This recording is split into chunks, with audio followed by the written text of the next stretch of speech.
साथियों, महाराष्ट्र के इस चुनाव ने इंडी वालों का या गाड़ी वालों का दो मुहा चेहरा भी देश के सामने खोल करके रख दिया है।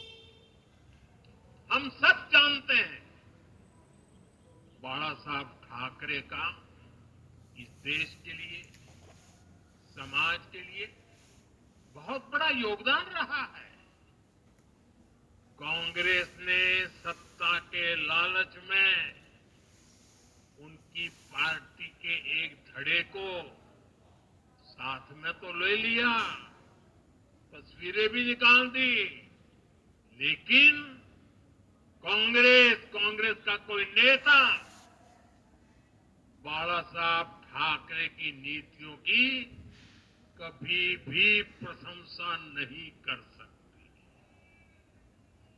और इसलिए मैंने अघाड़ी में कांग्रेस के साथी दलों को चुनौती दी थी कि वो कांग्रेस से बाला साहब ठाकरे की नीतियों की तारीफ में कुछ शब्द जरा बुलवा करके दिखाएं।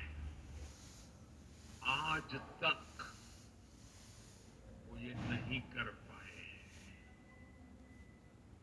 मैंने दूसरी चुनौती वीर सावरकर जी को लेकर के दी थी।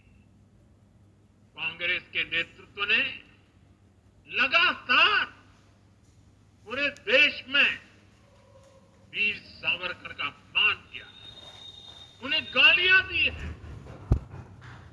महाराष्ट्र में वोट पाने के लिए इन लोगों ने टेम्पररी वीर सावरकर जी को जरा टेम्पररी गाली देना उन्होंने बंद किया है। लेकिन वीर सावरकर के तप त्याग के लिए उनके मुंह से एक बार भी सत्य नहीं निकला।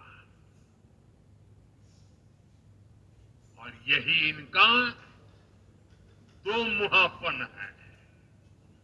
ये दिखाता है कि उनकी बातों में कोई दम नहीं है।